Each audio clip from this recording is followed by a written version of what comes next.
The first time Caleb Harlan saw the bruises, he didn't flinch like most people did when they saw pain they couldn't fix.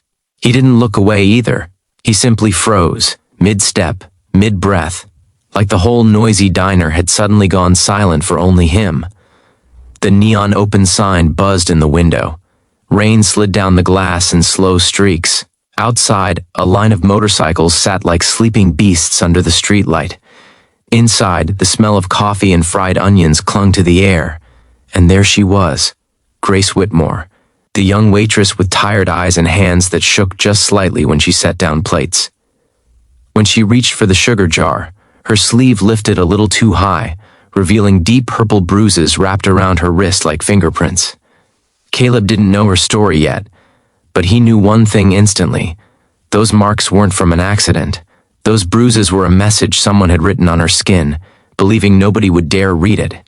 If you believe in kindness, second chances, and standing up for the helpless, take one moment right now to like this video, comment, share it with someone who needs hope, and subscribe to the channel, because stories like this remind us the world still has good people in it.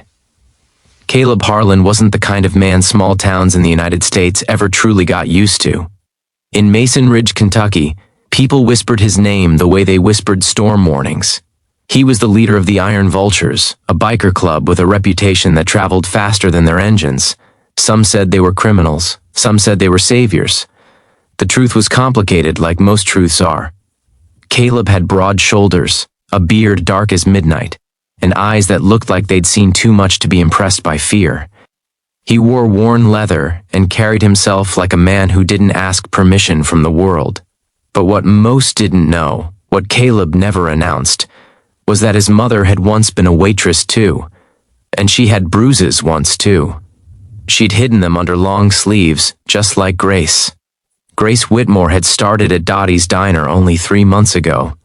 She was 24, small-framed, with chestnut hair always tied back in a neat ponytail, as if she was trying to keep her life from falling apart by keeping at least one thing in order. She smiled at customers because it was part of the job, but it wasn't a happy smile. It was the kind of smile people wear when they're trying to survive. The regulars noticed her quietness, the way she startled when a man raised his voice, the way she avoided eye contact when couples held hands in booths. But nobody asked. In Mason Ridge, people were polite in the most dangerous way, polite enough to pretend they didn't see. That night, Caleb came in with 4 of his men, rain dripping from their jackets. The diner went tense, like a room full of mice sensing a cat. Forks slowed, conversations dropped to murmurs. But Caleb didn't come to intimidate anyone. He came because the diner stayed open late, and the road had made him hungry. He sat in a corner booth, silent, watching the room like he always did. That's when he noticed Grace. She moved fast but carefully, like someone trying not to make mistakes because mistakes might cost more than tips. When she reached across the table to set down coffee, Caleb caught the bruise near her collarbone too, half hidden beneath the edge of her uniform. He watched her flinch when one of his men laughed too loud. He watched her apologize too many times for things that weren't her fault. And he watched her tuck her sleeve down as if the fabric could erase what someone had done. Caleb didn't ask questions in front of his club. He didn't want to make a scene that could make her situation worse. He simply observed, storing every detail in his mind like evidence. The town believed men like Caleb only took. But the truth was, Caleb was a man who understood debt, and he understood that pain always came with a price. He just hadn't decided yet who would pay.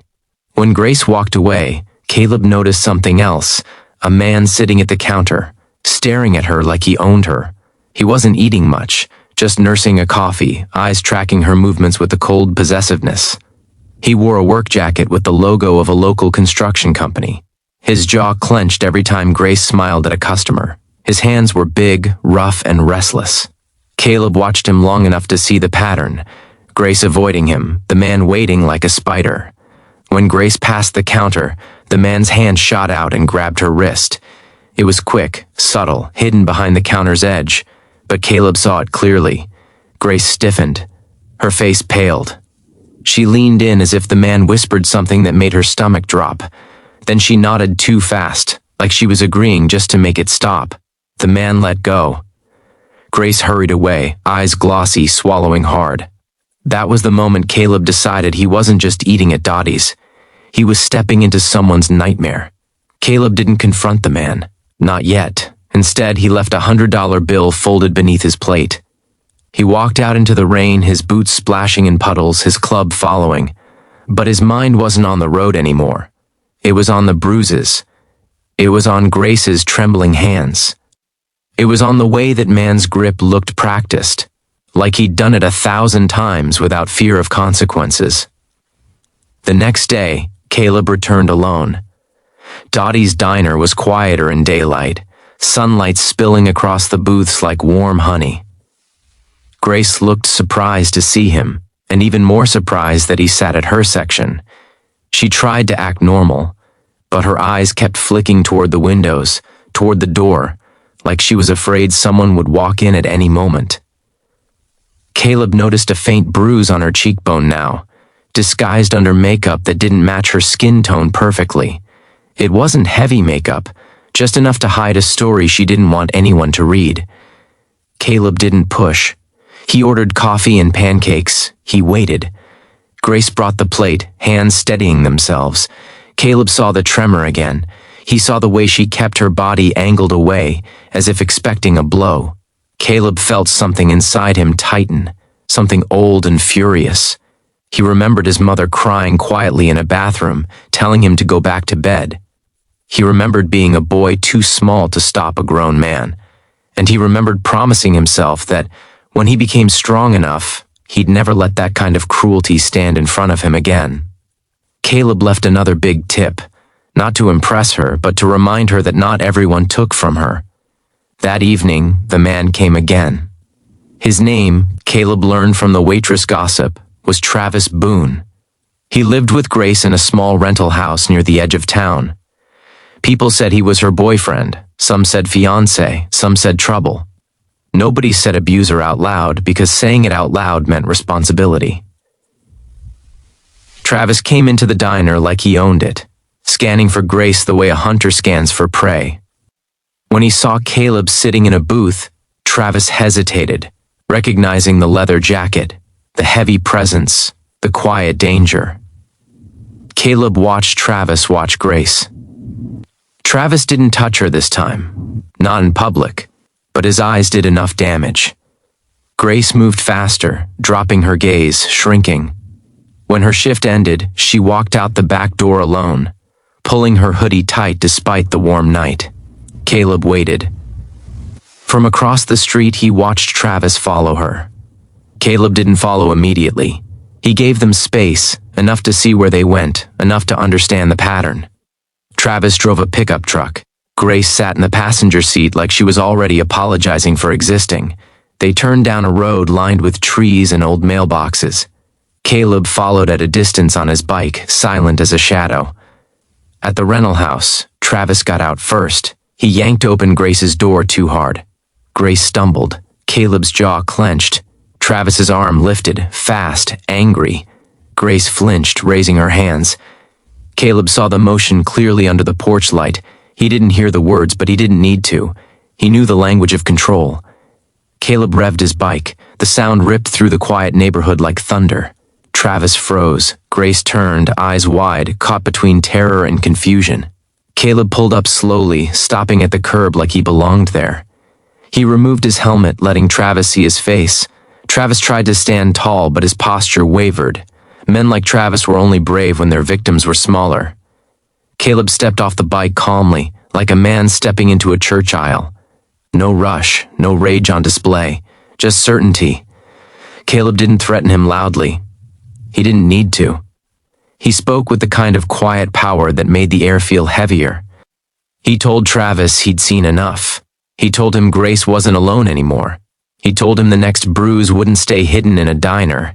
It would be exposed in daylight, in front of the whole town, with consequences that couldn't be bribed away. Travis laughed at first, trying to mock him, but then Caleb did something that shocked even Grace. He didn't punch Travis. He pulled out his phone and called the sheriff. Mason Ridge Sheriff's Office had a reputation for being slow to act, especially when it involved domestic issues. Travis's family knew people. Travis drank with some deputies. Travis had gotten away with things before. That's why Grace had never called. That's why she had learned to stay quiet. But Caleb wasn't from Mason Ridge's polite system. Caleb didn't owe their silence anything. When the sheriff answered, Caleb calmly reported an assault in progress and stayed on the line. He described Travis's actions in detail, gave the address, and said something that made the sheriff's tone change. Instantly, Caleb mentioned he had witnesses and video. Because while Travis had been distracted by Caleb's bike, one of Caleb's men, Miles Kerrigan, had quietly arrived and recorded the entire porch incident from across the street. The Iron Vultures weren't just muscle. They were smart. They'd learned long ago that in America, the truth without proof was just another story nobody believed. Travis's face drained of color when Caleb said video. He took a step back. Grace looked like she might collapse. The sheriff arrived with 2 deputies. For once, they didn't shrug it off. For once, they didn't say work it out at home. Caleb handed over the footage. The deputies watched. Their expressions hardened. Travis started yelling, claiming Caleb was lying, claiming Grace was dramatic, claiming it was all a misunderstanding. But the video didn't care about excuses. The video showed the flinch, the raised arm, the fear. It showed the truth. That night, Travis Boone was arrested. Grace stood on the porch, shaking, tears streaming down her face without sound. She looked like someone whose cage door had been opened, but whose body hadn't yet learned it was allowed to leave. She kept waiting for the world to snap back into cruelty. She kept waiting for Travis to be released and come back angrier. Caleb didn't touch her. He didn't try to be her hero in a way that stole her control. He simply stood a few feet away and told her, calmly, that she was safe right now. He told her the club would make sure Travis couldn't come near her again. He told her she deserved a life where she didn't have to hide bruises under sleeves. Grace didn't respond with a smile. She responded with something deeper. She finally breathed. The next weeks changed Mason Ridge in ways nobody expected. Caleb didn't just stop at an arrest. He did what the town had failed to do. He followed through. He helped Grace file a protective order. He paid for a lawyer named Rebecca Sloan, sharp-eyed and relentless. He connected Grace with a women's shelter in Lexington, but Grace chose to stay in town because leaving felt like letting Travis win. Caleb respected that. The Iron Vultures started parking their bikes near the diner at closing time, not to scare people, but to make sure Grace never walked to her car alone again. And something strange happened. The town started watching too, not with gossip this time, with awareness, with shame, with a slow awakening. Dottie put up a small sign near the register with hotline numbers. The diner's regulars started tipping Grace not out of pity but out of support. One older woman named Marjorie Holt hugged Grace so tight, Grace broke down crying in the middle of the diner. A young dad named Nathan Briggs offered to walk her to her car if she ever felt unsafe. The town that once looked away started learning how to look directly at pain without turning their heads. Travis tried to intimidate Grace from jail through phone calls. Rebecca shut it down. Travis's friends tried to spread rumors about Grace, calling her names, blaming her. Caleb shut that down too, not with violence, but with truth. He made sure everyone knew there was video. He made sure everyone knew the club would testify. He made sure everyone knew Grace wasn't lying. The court date came. Grace walked into the courthouse trembling, wearing a simple blue dress, her hair down for the first time in months. She looked like a woman stepping out of a storm. Caleb sat behind her with his club, not as a threat, but as a wall. Travis stared at Grace like he wanted to burn her with his eyes. But Grace didn't look away. Her voice shook as she testified, but it didn't break. She described the nights, the fear, the bruises, the apologies she never owed. She told the court how she'd stopped recognizing herself. She told them how she'd believed nobody would ever help. Then she looked at the judge and said something that made even the bailiff blink back tears. She said she didn't want revenge. She wanted freedom. Travis Boone was convicted.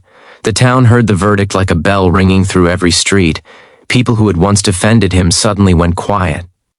The system that had once failed Grace finally worked, because someone powerful enough had forced it to. Months later, Dottie's diner looked the same from the outside. Same neon sign, same smell of coffee. But inside, something was different. Grace's smile wasn't forced anymore. It was real. Her shoulders weren't hunched. Her hands didn't tremble. She started taking community college classes in the evenings, studying nursing. She said she wanted to help people who felt trapped the way she once did. Caleb still came in sometimes, sitting in his corner booth, drinking coffee. People in town still whispered about him, but the whispers changed. They didn't call him a menace anymore. They called him complicated. They called him unexpected. Some even called him a guardian.